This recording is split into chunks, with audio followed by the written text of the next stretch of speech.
always negotiating, you always lose every negotiation you don't know you're in. Or they pay themselves like 12 grand a year in order to kind of like save on tax. Dead that. Stop it. Think bigger, okay? Getting the right who's in your business rather than always trying to figure out how do I do it.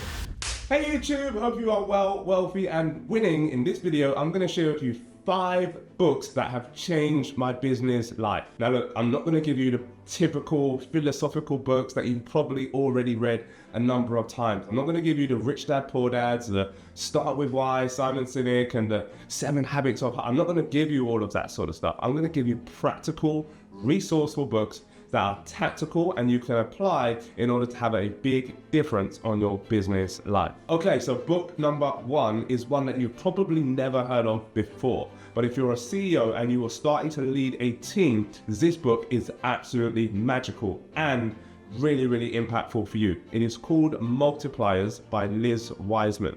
And the summary of the book is really, she talks about multipliers versus diminishers. People that multiply teams so that the business can scale by itself, and you have leaders who educate and evolve other leaders into the business, versus what managers typically do, or poor leaders typically do, is they diminish and they become like a tyrant. They tell everybody what to do, they tell everybody how to do it, and they tell everybody all of these minutiae details, and they become very controlling. And as a result, they're not able to scale, or they're not able to multiply quickly and effectively. I share with you, I used this technique once, right? I used to be the leader when I was a CEO of a company, £3 million revenue company. We had about 100 in the team, about 9 or 10 in the office. And I used to come in and I used to go, right, I've got this great idea. This is what we're going to do. This is how we're going to do it. And the team used to look at me like, okay, boss, like kind of thing, right? But when I read that book, I started to change my idea. So I might come in with my ideas, but I might slide them to the side. And I say, hey team, listen, we want to generate an extra £1 million in revenue in this business over the next 12 months. What do you think like we can do? Let's have a roundtable discussion. And then what I would do is I would pick up all of their ideas, and that allows the leaders to actually lead. And that allows the company to have more creativity, have more insight, have more thought-provoking discussions that really move the business forward. So as a CEO, as a leader, you're not the person that's like the bottleneck. Which leads us on to book number 2. I read this book at the end of last year, and it really shifted the game for me, and I hope it will shift the game for you. When it comes to hiring and scaling a business, now, in order to scale a business successfully, of course, you need to hire people. But what order do you hire people, and how do you do it successfully? This book changed the game, and it's Dan Martell's How to Buy Back Your Time. There's so many world-class in this concepts in this book, but let me share with you the top 1 or 2. One of them that he talks about in terms of buying back your time, the most important principle is like hiring an executive assistant. Now, in my previous £3 million revenue business, I didn't even have an executive assistant. I had operations director, I had sales director, I had finance director, I had all of these high-level people, but I didn't have one person that was solely dedicated to Jazz Rose looking after the business. And that's something that I've learned, is to always hire an executive assistant first. How do you hire though? Well, he talks about the definition of done. And this is not something that was completely new to me, but the way that Dan Martell frames these concepts and really dials in deep, it gives you a really clear insight and the language to be able to communicate with your team really effectively, that I found really useful. So he talks about like the definition of done. So instead of just saying, yeah, I need this task done, or I need you to edit this YouTube video, what's the complete scenario? What does it look like in a sentence or 2 when it's completely finished? And when you can share that vision, share that clarity with a member of your team, then they can take full ownership of to how they get there. That is really important and crucial if you want to scale creativity, multiply your team, and also have more time freedom so that you can do the things that only you are really, really good at. And this leads us on to book number 3, which is one that I've just read this week, and that is Who, Not How. Now, I've read this book before, but I decided to read it again as a new venture and a new space in my business life, and I've started implementing some of this stuff already. Who Not How by Benjamin Hardy and Dan Kennedy is a game changer, and it's really about getting the right who's in your business rather than always trying to figure out how do I do it. Because how do I do it is kind of like limited to your own brain, your own level of creativity. And if you're trying to achieve a 10x goal, then guess what? You don't know how to do it yet because you've not been 10 times further than where you want to go. So the question becomes, who can I hire? Who can I partner with? Who can I collaborate with? Who can I create context with in order to help me get to that 10x goals that I'm looking for? He shares the insight about Michael Jordan and how years ago when he was young, he was coming up, he was like known as a super talented player on his own, but he had never won a championship. So instead of like his first initiative was like work harder, get in earlier, get finished later, all of that sort of stuff, but that's 2x thinking. But if you want to go 10x and he wanted to become, the #1 basketball player in the world, he had to get the right people around him. So then they brought in Scottie Pippen, and Scottie Pippen allowed him to really explore and expand upon his talents so that they can get much closer to becoming a world-class team, not just a world-class player. And after they brought in the coach, which was the next who, which was Phil Jackson, oh my goodness, as you know, Chicago Bulls blew up several championships time and time again because they had the right who's and they was able to really expand on the talent. So as a business leader, you've really got to start to get the right human beings, the right human capital around you so that you can scale your ideas, scale your initiatives, and really start to stretch towards that 10x vision for your life in a way that buys you more time, it buys you better relationship capacity, and it buys you back more money and revenue for your business as well. And the book is just a prime example because Dan Kennedy is an expert CEO, business leader, executive, and so on, but he's not a great author. So he found Benjamin Hardy, who's a great author, and then they collaborated together in order to make a best-selling book. Who are your who's in your business that's going to take it to the 10x level and really create that vision that you're looking for?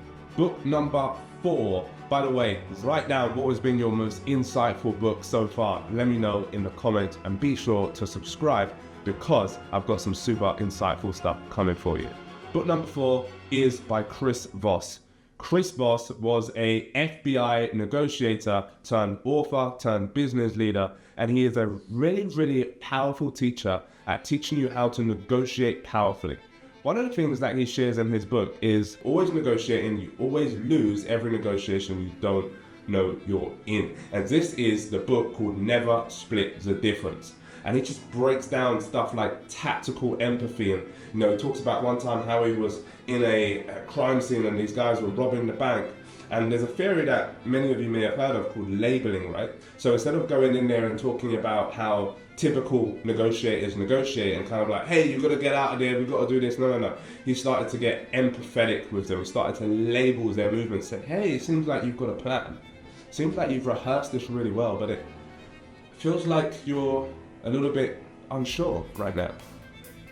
And by labeling how they were feeling, rather than simply saying, yeah, I understand, what he was able to do was able to gather connection. He was able to gather relationship with that person, and then they were able to resolve the dispute with no guns fired and so on.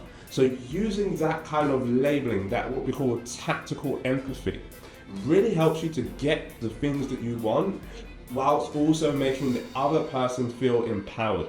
Now, if Chris Voss can negotiate people, murderers and gunmen out of a bank, like, what can you do in terms of getting what you want and negotiating in a business deal? What can you get what you want in terms of negotiating out of a partnership deal? Maybe you're integrating what you've learned from who, not how, and you're then trying to build the partnership. So instead of going in and saying, hey, this is what I want, you might be going, it seems like you're not quite sure about this business deal. What would it take for us to make this an absolute no-brainer for you? And you start to label things in a really powerful way, because remember this, okay? Your language will determine your legacy. And I'm going to give you book number 5, which is one more, and I'm going to give you one insight from this book which will change the game for you in terms of your business profitability and viability if you just implement this one simple tactic. Now, I've been a business leader for over 20 years, and I didn't actually implement this structure as rigidly as I do now until this particular point of reading this book, which I read a few months ago. And that is Simple Numbers by Greg Crabtree. One powerful insight that Greg shares in this book is that you must pay yourself a market-based wage. Why?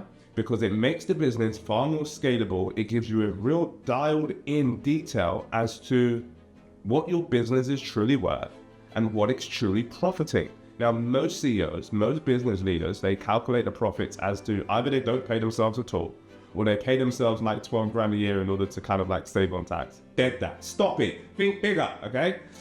Go further. So he said, pay yourself a market-based wage, which is basically what would you have to pay somebody to take the CEO or director roles that you currently take in your company. And let me link that back for a second, because it links back to what Dan Martell says in How to Buy Back Your Time. And he says, listen, if you don't have any assistant, guess what? You are the assistant. So there's no point you having a 6 or 7 figure business or even an 8 figure business and then you're doing tasks that are £10 tasks or £50 tasks. Like, that's dead, because you're doing things in your business that aren't necessarily valuable in accordance with your time. So if you're doing things that are valuable in accordance with your time, then you must also pay yourself a market-based wage, whether that be 100,000, 500,000, whatever it, maybe it's 30,000, 40,000, whatever it is for you and your business right now, because that's going to demonstrate to you how profitable your business truly is. And then you can start to look at selling the company, you can build the capital of the company, and you can do so many more amazing things with your company. Pay yourself a market-based wage. Go ahead, look on Indeed, what is the market-based wage for what you do, and then pay yourself that. So go ahead, comment below, tell us what was the biggest insight from one of these 5 books. You must read one of these 5 books, if not all of these 5 books, if you really want your business to grow and you want to implement tactical advice that's really going to move the needle and help you to create a more scalable 7-figure or 8-figure business. Okay, so just to recap, those books were Liz Wiseman was Multipliers, How to Buy Back Your Time by Dan Martell, Never Split the Difference by Chris Voss, Who Not How by Benjamin Hardy and Dan Kennedy, and finally Simple Numbers, which is what we all build a business for, right? Partially is numbers, profitability, reputation, and leadership, and also having a really scalable business that allows us freedom of time, freedom of relationship, and freedom of money. And the last one was Greg Crabtree, Simple Numbers. Comment below. Be sure to subscribe for more videos just like this one, because I want to help you to scale and live your life abundantly on your terms. So before you go, check out the next video so that you stay tuned to even more vitality and success in your business. I'm Jazz Rose. You're amazing. Speak soon.